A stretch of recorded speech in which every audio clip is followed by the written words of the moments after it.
नमस्कार, आपके साथ मैं हूं विद्यानाथ झा। लोकतंत्र आप देख रहे हैं और लोकतंत्र में सबसे पहले बात करेंगे राम रहीम की। जी हां, वही राम रहीम जो अपने कुकर्मों की वजह से जेल में बंद है, लेकिन उसे पैरोल ऐसे वक्त मिलता है जब हरियाणा हिमाचल में चुनाव होते हैं। राम रहीम आजकल पैरोल पर जेल के बाहर है और हाथों में मोर का पंख लेकर प्रवचन भी दे रहा है। अब सवाल है कि बलात्कारी बाबा के सत्संग के सहारे कौन है जो अपनी सियासत को चमकाने की कोशिश कर रहा है। आपको एक डिटेल्ड रिपोर्ट दिखा दूं। इसके ऊपर बलात्कार का आरोप है, नेता उससे आशीर्वाद ले रहे हैं।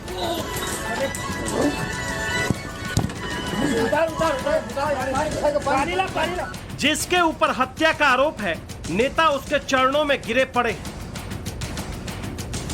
जो जेल से पैरोल पर बाहर आया है, वो नेताओं को जीत का आशीर्वाद दे रहा है।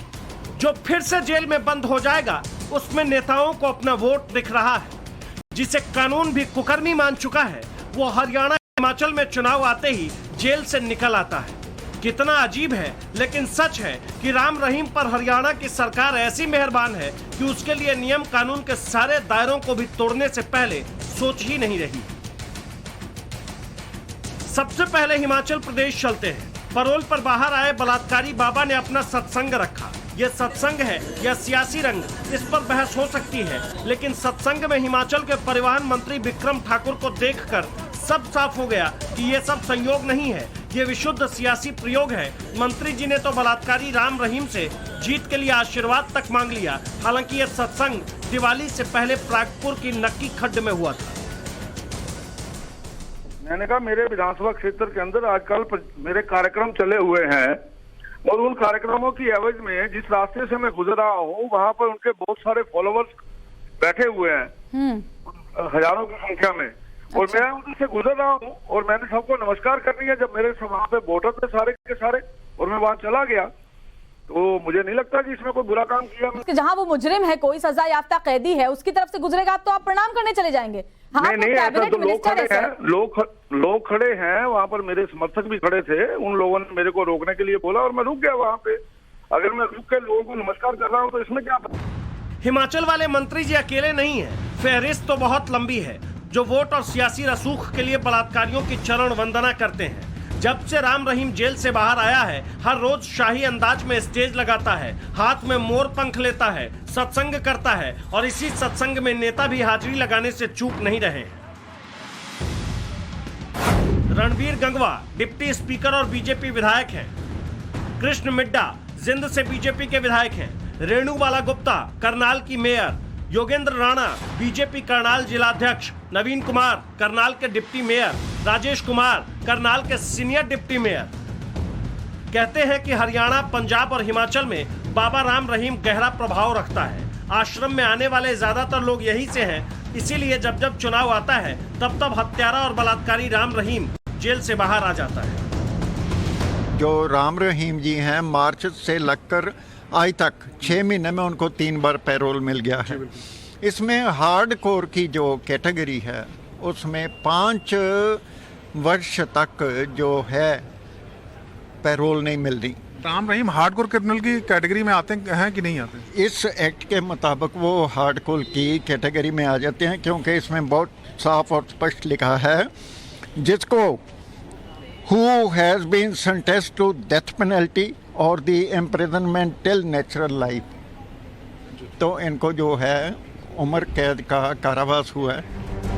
मतलब ये कि राम रहीम के लिए पैरोल के नियम ही बदल दिए गए।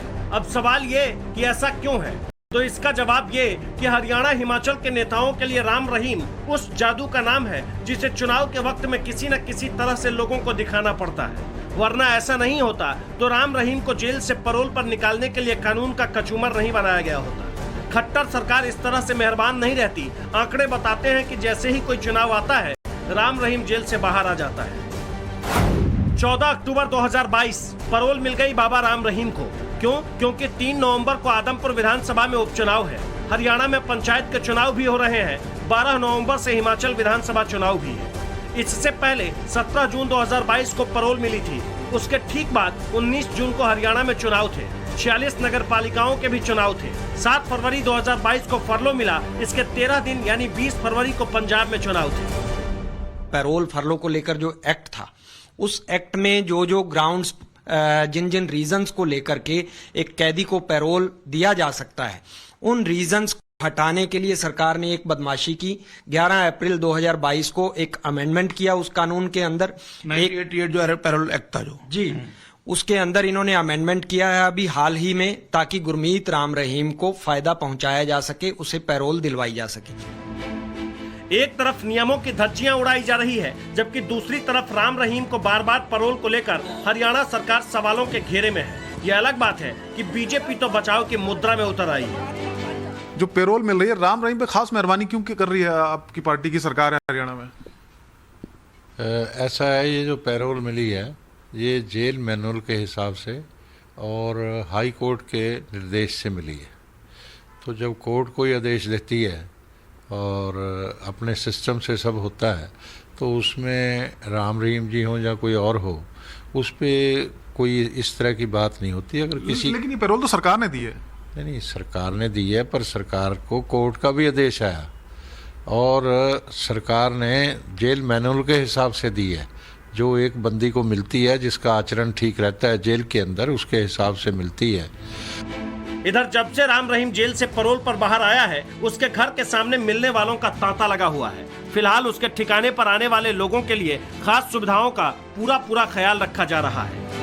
राम रहीम 40 दिनों की पैरोल पे आने के बाद बरनावा के इसी डेरा जो सच्चा सौदा के आश्रम में रुके हुए हैं, जो कि बागपत जिले में आता है, और यहाँ पे किस तरीके से जो उनके भक्त है वो आके दर्शन कर रहे हैं। और उसके बाद जो वीवीआईपी ट्रीटमेंट की बात कही जा रही है कि कैसे एक कैदी को वीवीआईपी ट्रीटमेंट जो मिलता है, जिसके ऊपर जो है वो रेप और मर्डर का दोषी। आज हम आपको तस्वीर दिखाएंगे कि किस तरीके से जो है यहाँ पे लोग आ रहे हैं और क्या क्या प्रोसीजर है, कैसे वो वीवीआईपी ट्रीटमेंट जो है वो दिया जाता है बाबा से मिलने से पहले। आइए आपको एक तस्वीर दिखाते हैं। ये गेट नंबर 1 है। इसी गेट से आप अंदर जाएंगे और उसके बाद आपको जो है वो सत्संग में जाने की परमिशन मिलेगी। लेकिन आप ऐसे सीधे नहीं जा सकते। अगर आपको इस गेट से इंटर करना है तो सबसे पहले यहाँ पे रजिस्ट्रेशन कराना पड़ेगा।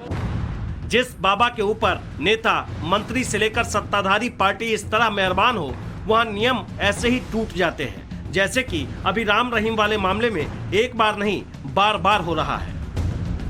Bureau report, times now, Navbharat.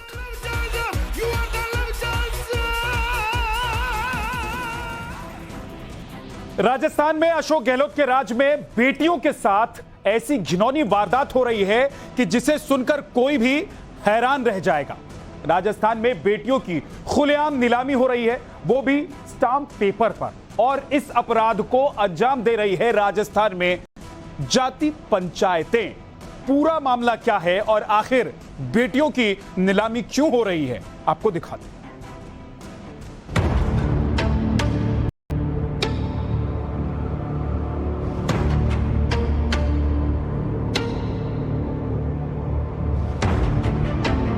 Gehlot सरकार में महापाप। राजस्थान में बेटियों की नीलामी।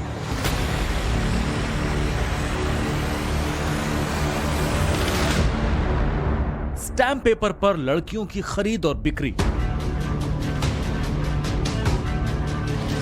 आपने सीरिया इराक से ऐसी खबरें जरूर सुनी होंगी जहां आईएसआईएस लड़कियों को गुलाम बनाता है। आपने अफ्रीका से भी ऐसी तस्वीरें देखी होंगी जहां बोको हराम महिलाओं और नाबालिगों को गुलाम बनाता है। लेकिन राजस्थान के भीलवाड़ा में ऐसा ही घिनौना जुर्म हो रहा है, जहां स्टैम्प पेपर पर लड़कियों का सौदा हो रहा है। लड़कियों को खरीदा और बेचा जा रहा है। बेटियों का सौदा पंच और सरपंच करते हैं। पहले लड़कियों के माँ बाप को कर्ज के जाल में फंसाया जाता है और फिर कलयुग के ये दानव बेटियों का लिखित सौदा करते हैं। उम्र और सुंदरता के हिसाब से लड़की की 8 से 10 लाख में बोली लगाई जाती है। ये सब कुछ स्टैम्प पेपर पर किया जाता है। लड़कियों की खरीद जैसे स्टाम्प पेपर के ऊपर लिखवाया जाता है, और जो कम से कम उम्र की जो लड़कियां होती है और सुंदरता के ऊपर इनकी बोलियां लगती हैं। सौदे के अंदर इनको मतलब लिखा जाता है कि इनको लेके जाते हैं, जैसे गोद पे लेके जाना, ठीक है, और इनके जैसे गोद से लेके जाते हैं तो इनसे जो करवाते हैं बाद में करवाते हैं जिसमें फरोजी का धंधा। यहाँ पे कॉन्ट्रैक्ट बेस 2 होते हैं। जैसे एक तो होता है लाइफ टाइम, तो वो बहुत महंगे दामों में बिकती है। एक होता है 8 से 10-15 साल के लिए। सवाल यह है कि आखिर राजस्थान की सरकार क्या कर रही है? क्या अशोक गहलोत सत्ता बचाने में बेटियों की आबरू की रक्षा करना भूल गए हैं? बीजेपी के निशाने पर सिर्फ गहलोत नहीं है, बल्कि कांग्रेस महासचिव प्रियंका वाड्रा भी हैं, जिन्होंने चुनाव में लड़की हूं लड़ सकती हूं का नारा दिया था। संबित पात्रा ने ट्वीट करके कहा कि कांग्रेस के कुशासन से तंग आकर अब राजस्थान की बेटियां कह रही हैं, लड़की हूं, बच सकती हूं, तभी तो राजस्थान में रह सकती हूं। मामला तूल पकड़ने के बाद एनएचआरसी ने भी गहलोत सरकार को नोटिस जारी किया और 4 हफ्ते में रिपोर्ट पेश करने को कहा। कमीशन ने इसे बड़ी गंभीरता से लिया है और इस संबंध में राजस्थान के मुख्य सचिव और डायरेक्टर जनरल पुलिस को नोटिस भेजकर 4 सप्ताह के भीतर जवाब तलब किया है और ये उनसे पूछा है कि इस तरह की जो इलीगल गतिविधियां हो रही हैं उनको रोकने के लिए उन्होंने क्या उपाय किए हैं और यदि नहीं किए हैं तो क्या करने का इरादा है, और साथ ही क्या अभी तक कोई क्रिमिनल एक्शन ऐसे व्यक्तियों के खिलाफ किया गया है जो इस तरह से सिस्टमेटिक फ्लैश ट्रेड को बढ़ावा दे रहे हैं। राजस्थान बाल संरक्षण आयोग भी हरकत में आया और 3 दिन में जिम्मेदार अफसरों से रिपोर्ट तलब की।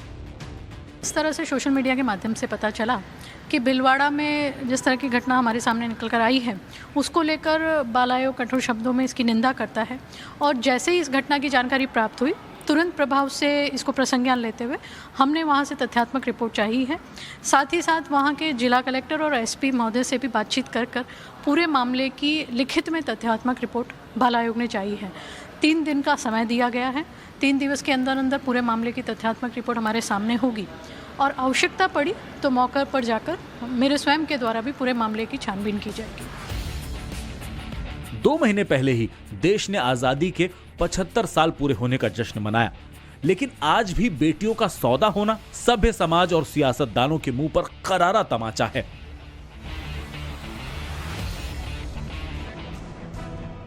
राजस्थान के भीलवाड़ा में बेटियों की नीलामी की घटना गहलोत सरकार के ऊपर लगा एक ऐसा धब्बा है जिसे धोना संभव नहीं है। स्टैंप पेपर पर नाबालिग लड़कियों की खरीद बिक्री की वारदात पर राजस्थान सरकार का पहला बयान आया है और राजस्थान के मंत्री प्रताप सिंह खचरियावास ने कहा है कि सरकार भीलवाड़ा की वारदात की जांच करेगी। लेकिन जांच की बात करते करते प्रताप सिंह एनएचआरसी के नोटिस पर भड़क भी गए। खचरियावास ने कहा कि एनएचआरसी को पहले भीलवाड़ा की घटना की जांच करनी चाहिए थी, लेकिन मानवाधिकार आयोग ने सीधे सीधे नोटिस भेज दिया। आपको बता दें कि एनएचआरसी के अलावा राजस्थान बाल आयोग ने भी पुलिस से इस मामले में रिपोर्ट तलब की है। ये जो सोशल मीडिया पे नेशनल वुमेन कमीशन, राष्ट्रीय मानवाधिकार आयोग ने इस पे संज्ञान लिया, नोटिस जारी किया। नोटिस राजस्थान सरकार को जारी किया होगा, क्यों? डीजीपी को जारी किया। राजस्थान सरकार को नोटिस जारी करने से पहले राष्ट्रीय मानवाधिकार आयोग को आगे बढ़कर अपनी जांच टीम भेजनी चाहिए थी, वहां पर सच्चाई सामने लाना चाहिए था। ये कोई पॉलिटिकल इशू नहीं है, ये कांग्रेस बीजेपी का मुद्दा नहीं है। कहीं पर यदि आप कह रहे हैं ऐसा हो रहा है और वो जांच होने से पहले ही आपने नोटिस जारी कर दिया डीजीपी को, तो आप जांच करवाइए, अपनी टीम भेजिए, सच्चाई सामने आनी चाहिए। तो ये सारा मामला जब आपने डीजीपी को नोटिस भेज दिया तो डीजीपी तो जांच करा लेंगे, राजस्थान सरकार जांच करा लेगी। जांच होने के बाद सच्चाई सामने आने दीजिए, मामला सही है या झूठ ये तो सामने आए। पहले ही हम कह दें तो राष्ट्रीय मानवाधिकार आयोग को पॉलिटिकल कार्रवाई नहीं करनी चाहिए। लोकतंत्र में वक्त एक छोटे से ब्रेक का है, फौरन वापस लौटेंगे, आप रहिएगा हमारे साथ।